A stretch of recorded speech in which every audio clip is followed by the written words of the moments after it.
Hi, everyone, and welcome to another episode of The Vulnerable Hero, where vulnerability is the courage to experience love in its purest form. Today, I want to talk about what is going on inside of you.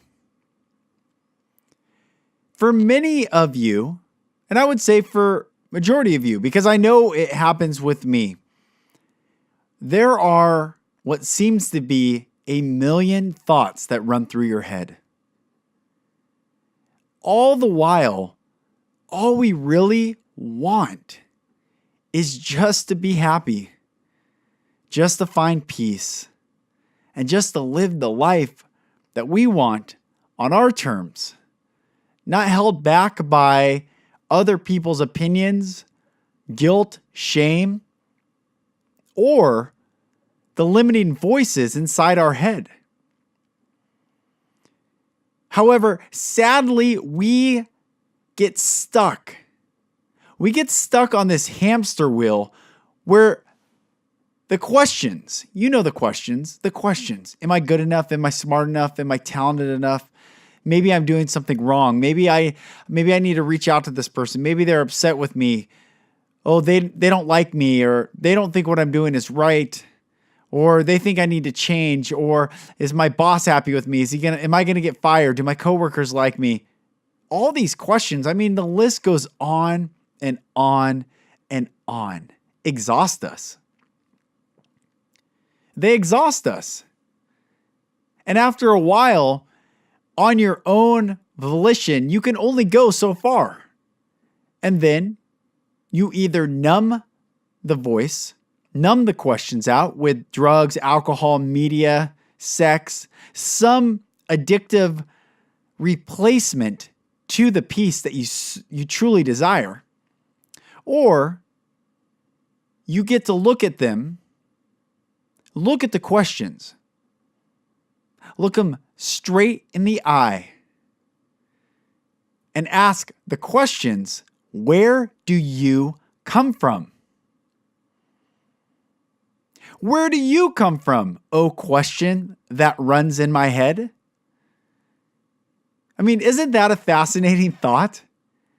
You get to ask the question that runs in your head where it comes from. And more often than not, where it comes from is your ego. Your ego, which really wants to keep you safe, but safe in a place that keeps you bound in time and in space. Your ego is a child that, if not corrected and loved properly, will wreak havoc as you get older. Welcome to life. The questions that the ego asks you, truly, think about it. They're going to fire me. What do they think of me? Do I need to do something different? What should I be doing right now? You're not going to make enough money. All things are going to fall apart. Oh, whoa. All fear-based are based on safety.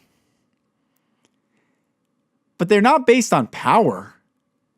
They're not based on authority. They're not based on purpose and intentionality and vision. No, they're based on the past. They're based on keeping you from pain. And you get to ask the question to the questions, where do you come from? And then you get to simply state, I, whatever your name is, choose to live on my own terms, in my own intention, and in my own power. I have words of affirmation written everywhere I go in my house. When I wake up, I say words of affirmation to myself. Before I go to bed, I say words of affirmation to myself. In my office, I have words of affirmation everywhere printed. In really nice poster format, they look good, they're designed well. Every morning, I start off, before I even get out of bed, thank you, God, for returning my soul within me with compassion and loving kindness, for great is your faithfulness. Because I don't take having my soul awaken for granted. I don't take being alive for granted. I don't take getting out of bed for granted. I don't take having breath in my lungs for granted. And I'll get into why later. And then I say, I am a loving, kind, and powerful leader. I am safe. I am loved. I am free. I am abundant. And I am powerful. These are my affirmations that I say to myself. Each word necessary to combat one of the questions that runs through my head. I am enough. I am abundant. I am wealthy. Whatever you need to say to yourself, I am beautiful. I am safe. I am valued. I am honored. I am worthy. I am living. You can say to yourself. Each affirmation actually puts in subjection. Let me say that again. Each affirmation puts into subjection. Am I saying that even right? Submission. The questions from your ego.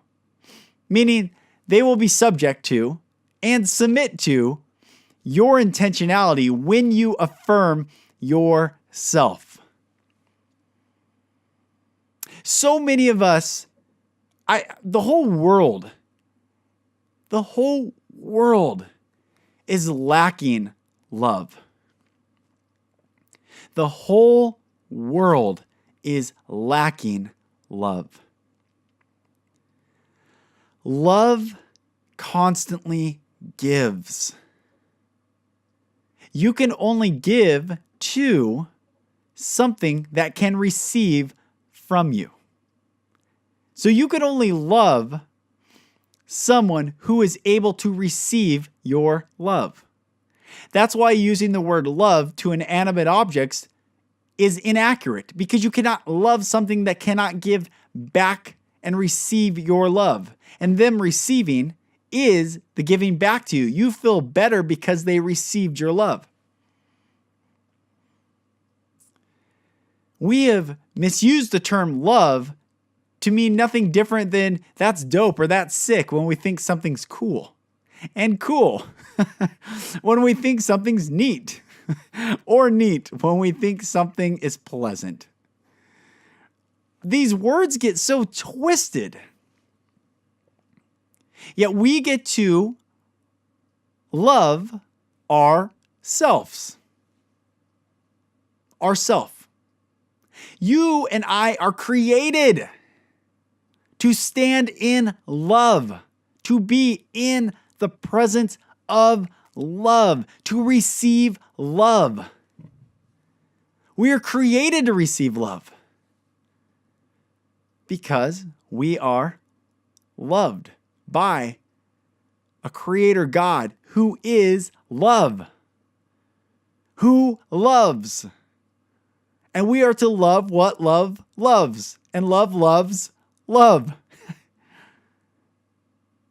So when we receive love, we can actually affirm ourselves and love ourselves, and then speak to the questions of the ego in an affirming way to silence those questions. Am I going to get fired today? What are they going to think of me? You say simply, I am light. I am powerful. I am love. And I am going to go make a profound impact on every person that I encounter in the workplace. Any question that is presented to you, you can question where it comes from and then silence it with an affirmation. I am a loving, kind, powerful leader. I am safe. I am loved. I am free. I am abundant. I am powerful. I have these all the time because I have these ego questions that want to gnaw at me, and when left unresolved, can wreak havoc. And this is the beautiful thing about vulnerability. When you truly just let your wall down, when you take the mask off, When you unmask thyself, take your mask off and stop trying to be cool or valued or seen or heard. You simply take the mask off. Then you can truly receive love. Because a closed fist cannot receive. An open hand can. Your lack of vulnerability is like a closed fist. And you were made to receive love.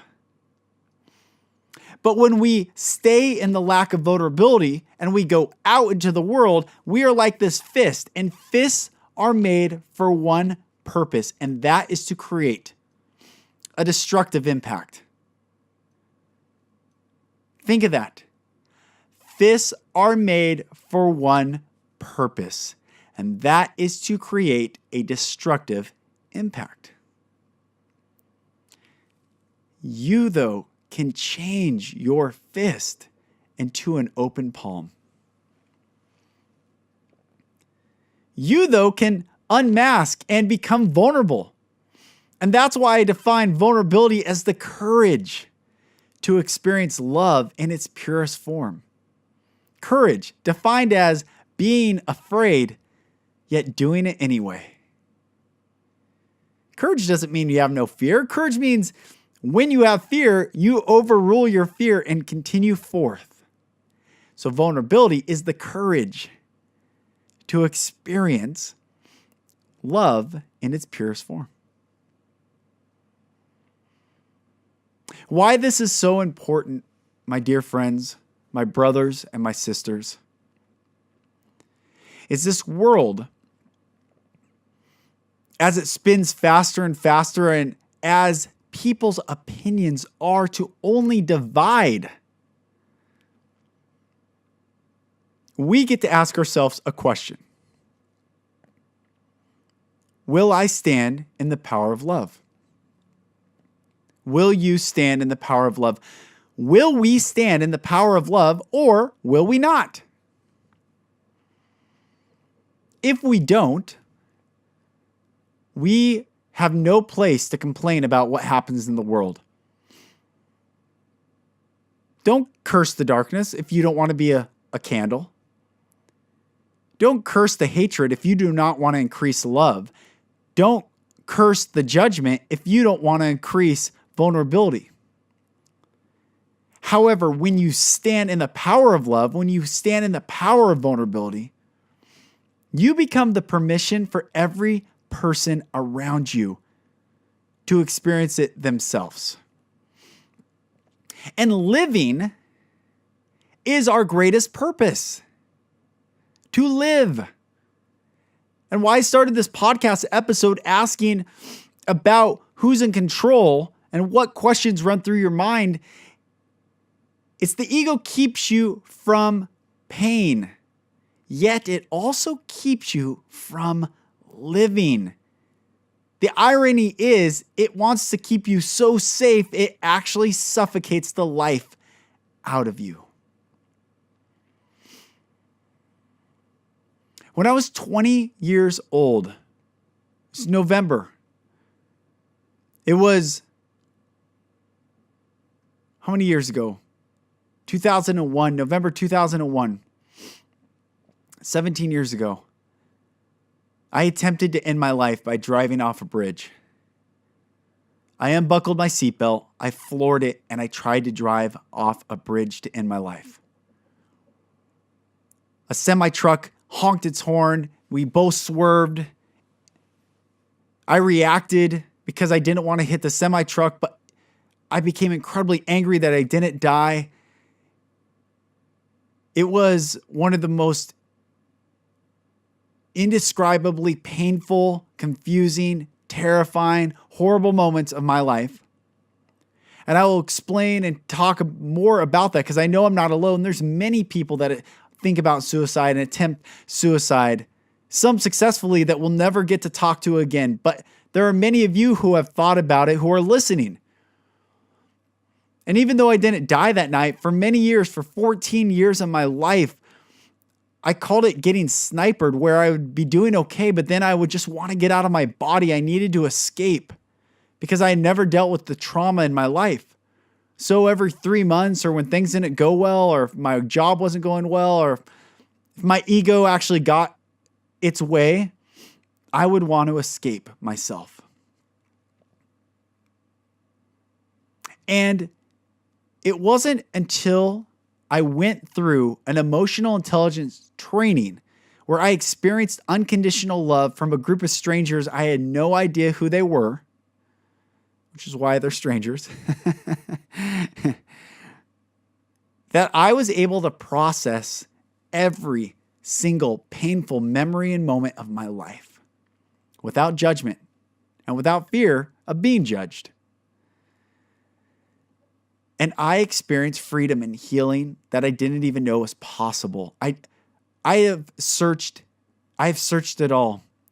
I read the Bible cover to cover 7 times in 14 years. I have a library full of books. I can give you a dissertation on so many different religious practices, religion, narrative, all this. I was looking for the answer and truth. And what I finally found was,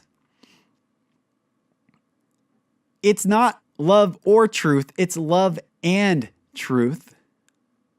And it's love that gives truth permission to come forth, resulting in our personal freedom. And once I realized that it was the ego that was keeping me in this state of a scared little boy, regardless of how much older I became, 3 kids and a wife, a business owner, 10 employees, it didn't matter. I was struggling to be free. And I have learned that every question that runs now through my head has a response. And that response is the affirmation to the question. Am I good enough? Oh yes, I am powerful. I am worthy. Do they like me? I love myself. I am liked. And regardless of what they think of me, I'm going to love them. I'm going to be an impact on them and in them and through them, for them. And this has changed everything. This has changed the trajectory of my life. It changed my marriage. It changed how I parent. It changed my home life. It changed all those questions, the wanting to escape, the wanting to be free in a way that wasn't actual freedom, but was a permanent solution to a temporary problem. All those have gone away. I said on an earlier podcast that I saw biting my nails. I mean, so much healing has taken place in my life. Once I allow more love to come in, more love to enter, the more I become vulnerable, the more love I experience. The more vulnerable you become, excuse me, the more vulnerable you become, the more love you will experience. I've said this before, I'll say it again. The world does not need more macho men. It needs more courageous liberators of souls, willing to stand in the face of whatever shame, guilt, judgment presents itself and still stand in the power of love and vulnerability to liberate souls. To show people there's a better way. This is what the world is waiting for. This is what you are waiting for. This is what we are all waiting for, to live the life we want on our terms, free of fear, bondage, shame, guilt, manipulation, and be free. It is a wonderful life to live when you are free. It is a wonderful life to live when you get out of the matrix and wake up to what keeps you in bondage. Fear is a liar. It's been a liar since the beginning. FDR, Franklin Delano Roosevelt said, the only thing to fear is fear itself. The only thing to fear is fear itself. And even in that, don't fear that. But it's a clever way to say there's nothing to fear. We get to stand in power. We get to stand in our vulnerability. We get to be free. And for those of you struggling, these questions, what the ego questions, do they like me? No one likes me. That's not a question, but do they like me? Am I going to get fired? Am I good enough? Am I smart enough? What are they going to think of me? Am I smart enough? All these questions, you no longer need to seek any external validation whatsoever. You don't need to silence the questions by going to drugs, sex, alcohol, searching for materialism, consumerism, any ism. You need not look for those things. And you don't have to live with them any longer. You can be free simply by being vulnerable. Getting around someone, people, if it's strangers, so be it, that will not judge you for whatever you say and everything you've done and everything that's been done unto you. There is nothing that cannot be forgiven. You're not dirty. Your soul, the real you. You may feel dirty. You may feel constricted and trapped. But you, true you, the real you, the soul within your lungs, your body, the breath that is within you is not dirty. It simply may be constrained. And to unconstrain yourself, you get to be in a place with no judgment and share the truth that is within you. The shame, the things you've done that you feel so ashamed of. And why do you feel ashamed? Who's shaming you? The ego says, they will, you will. I don't shame you. I want you to be free. So if you're around people that will make you feel shame, you get to choose people that will make you feel loved. And what's ever been done to you, what has ever been done to you, you don't have to be ashamed of that either. You get to look at it. You get to forgive. For all people simply played the perfect role they were supposed to play in your life to make you who you are. And who you are on the other side of freedom is the person you dreamed of. The person you wished you were deep down. I wish I was like this. Well, guess what? You are that on the other side of freedom. You are the vulnerable hero. You are the hero.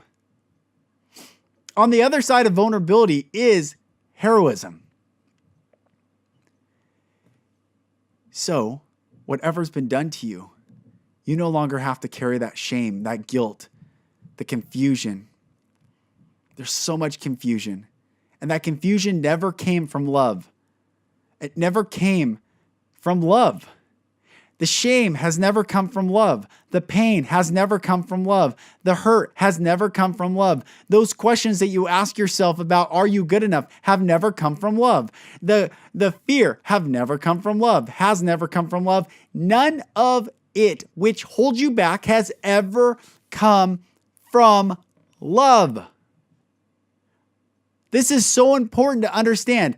None of it that keeps you in the hamster wheel, running as fast as you possibly can, knowing you cannot keep up with the inertia and it's time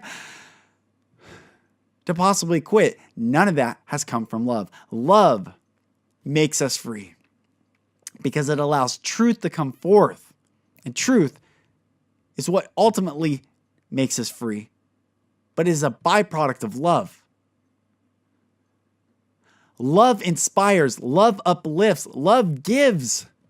Love is patient, love is kind, Love doesn't boast. Love is not prideful and arrogant. Love doesn't envy. Love is not jealous. Love is a giving vessel, a giving force, the most powerful force to liberate every soul. I want you to know I love you guys. I love you all. God loves you all. God loves you all. Regardless of whatever ego thing just got triggered in you when I said that. It's all good.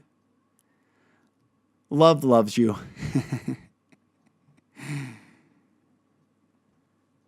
And we get to be free. So my friends, thank you for joining this episode. Thank you for journeying with me towards the path of freedom. We have much, much work to do together in this world and with each other. And we will experience the life we truly dreamt of because we will be free. My name is Lucas Mack. This is the Vulnerable Hero Podcast, where vulnerability is the courage to experience love in its purest form. Thank you for listening. Thank you for joining me. I ask you to continue. Share this podcast. Download it. Like it. I have the other podcast, The Golden Rule Revolution. Listen to that. And if you're listening to that, listen to this. It gets to go both ways. We get to go make an impact into the world. And first, we get to be free ourselves. And that's what this podcast is all about. It's an honor to walk with you. And I'll talk to you and walk with you on the next episode.